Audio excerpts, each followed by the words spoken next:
You meet someone for the first time, and before they even finish saying hello, something inside you quietly whispers, "No, not this one." There's no evidence, no dramatic red flag waving in the wind, just a calm, almost bored inner voice, like a movie critic who's seen this plot twist 1,000 times before, saying, 2 stars, do not recommend. And the strange part is, you're almost never wrong. You watch your friends fall for people you already knew would hurt them. You sense tension in rooms where everyone insists everything is fine. You feel the invisible cracks in relationships long before they shatter into pieces. But when people ask how you knew, you never have a clean answer. You just shrug and say, "I don't know, I just knew." Here's the thing nobody tells you about this strange ability. It wasn't a gift, it was a survival skill. And understanding where it came from might be the first step to finally carrying it without being crushed by its weight.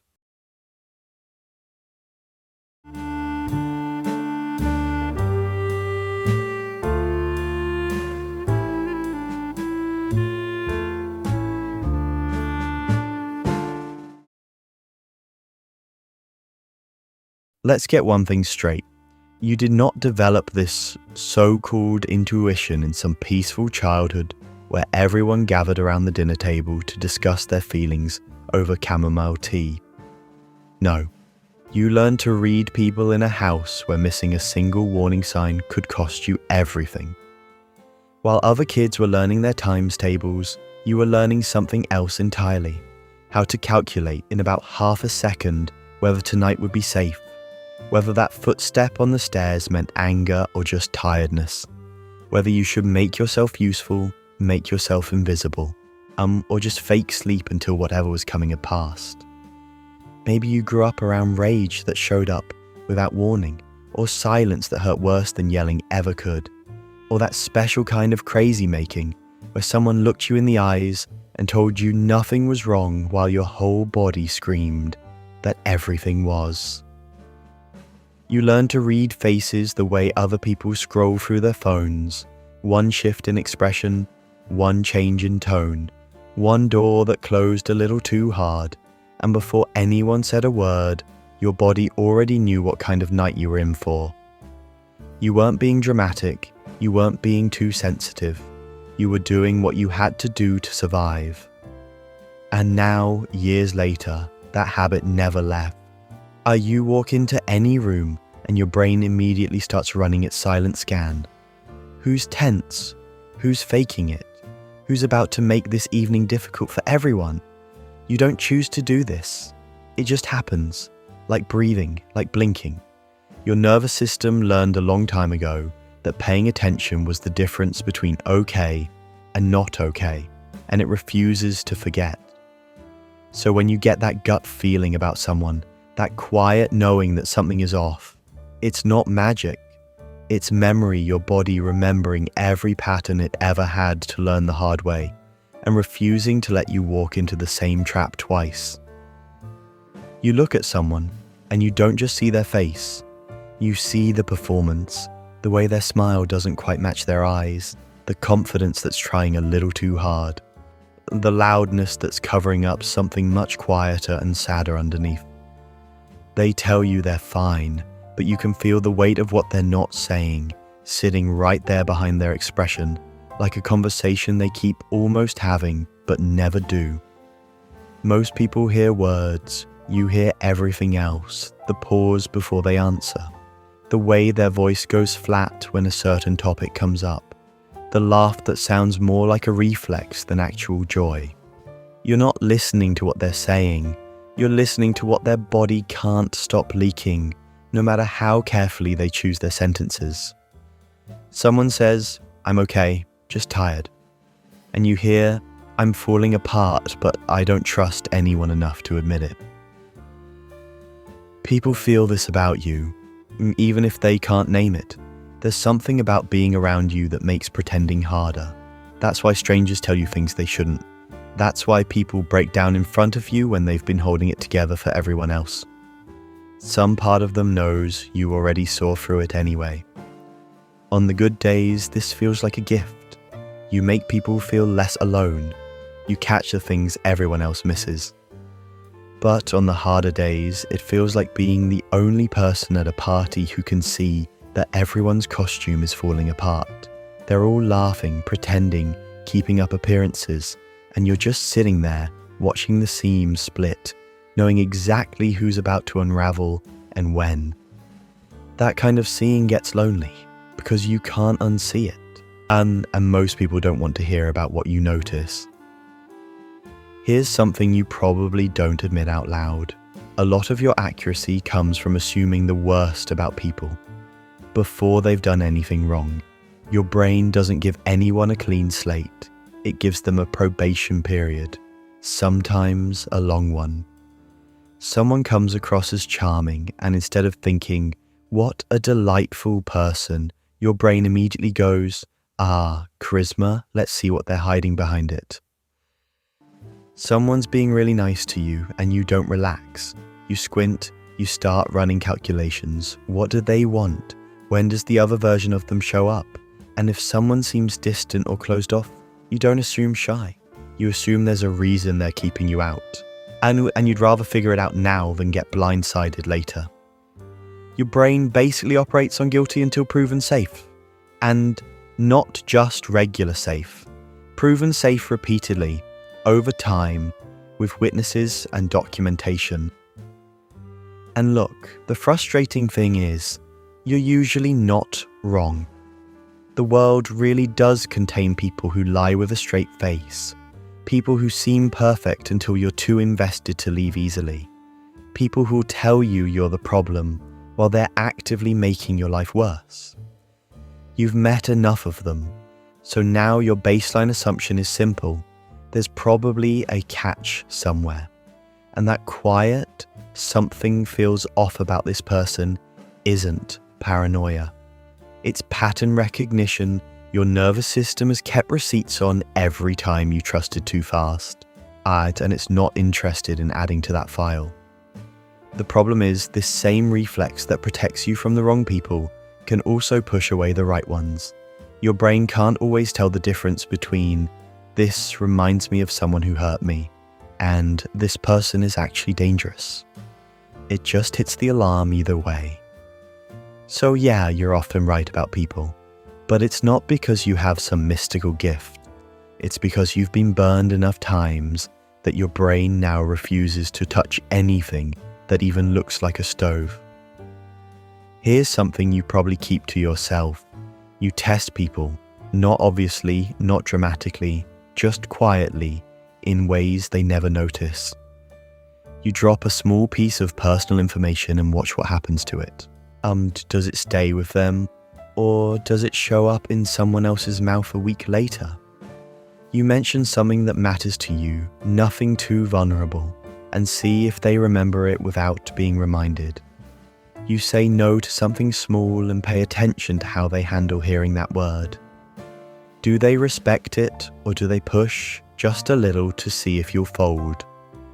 You share something slightly personal, just enough to feel real, and wait. Do they hold it carefully, or does it become a joke later when other people are around? From the outside, you look completely relaxed, just listening, just being friendly, but inside, you're running experiments, collecting data, taking notes nobody else can see. By the time you tell a friend, "I don't know, something about that person feels off," you've already gathered enough evidence to write a case file. They never knew they were being evaluated, but you've seen how they treat information, how they handle small boundaries, whether their words line up with their actions when they don't think anyone's paying attention. You're not doing this to be manipulative. You're doing it because you learned, probably the hard way, that people will tell you anything. They'll promise you the world with a straight face, but promises don't mean much. Patterns do, behavior over time does, and you'd rather run your quiet test early than pay for blind trust later. If you've ever done this, if you've ever quietly tested someone before deciding whether to let them in, type 1 in the comments. And if this sounds completely foreign to you, type 0.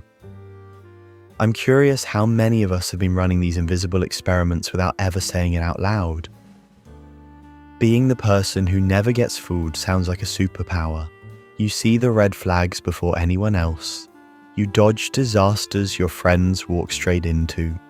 You protect yourself from wasting months or years on people who are never worth it. But there's a price nobody talks about. When you can see through everything, you start losing the ability to be surprised. And not just by the bad stuff, by the good stuff too. Someone does something genuinely kind, and your first reaction isn't gratitude, it's suspicion. What do they want? What's the angle? When's the other shoe going to drop? Something actually goes right in your life, and instead of enjoying it, you're scanning the edges for the catch. Because in your experience, good things have hidden costs. Nice people have second faces, and letting your guard down is how you get hurt. You've gotten so good at expecting disappointment that you made it almost impossible to receive anything else. Think about it honestly. When was the last time someone gave you a compliment and you just took it? No analyzing their motive, no wondering what they wanted, just letting it land. When was the last time you met someone new and thought, maybe this one's different, without your brain immediately pulling up the file on everyone who seemed different before and wasn't? The wall that keeps out the people who would hurt you is the same wall that keeps out the ones who wouldn't. And you've built it so well, so carefully, that sometimes even you can't get past it. The tragedy is that the best connections usually require a little bit of foolishness, a willingness to believe someone might be what they seem, a choice to give them a real chance before all the evidence is in.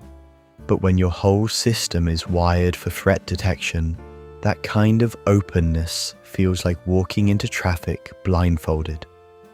So you stand there in rooms full of people, seeing everything clearly, and somehow feeling more alone than anyone around you could possibly understand.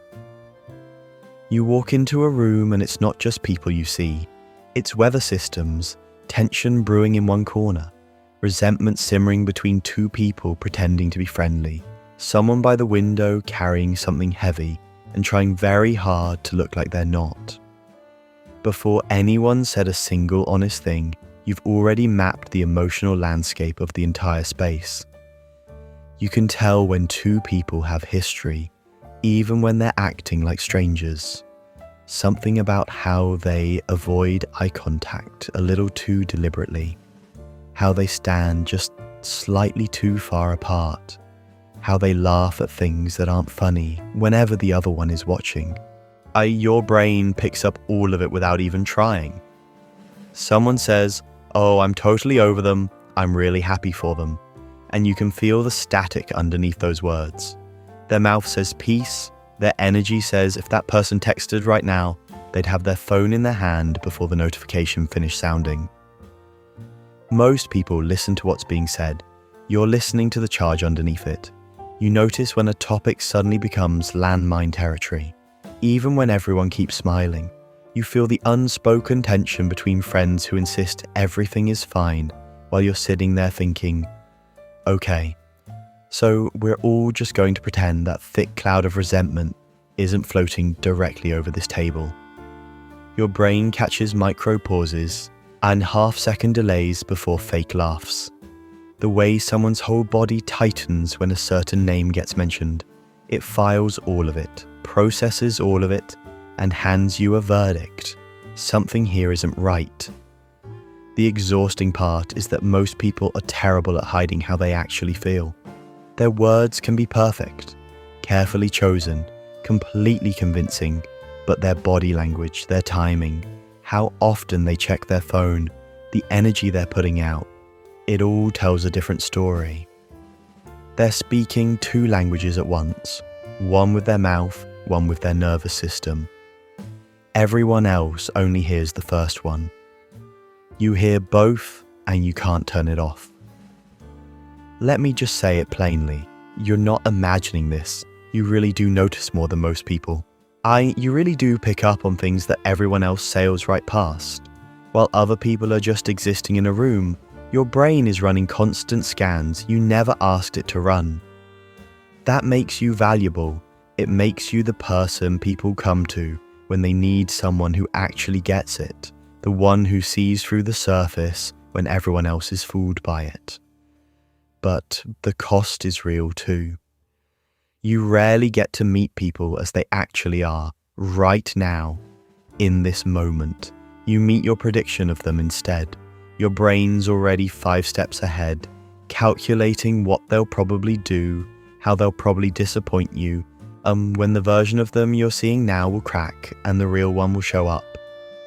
You're having a conversation in the present, while also living in a future that hasn't happened yet. And you're cross-referencing everything with a past you can't forget.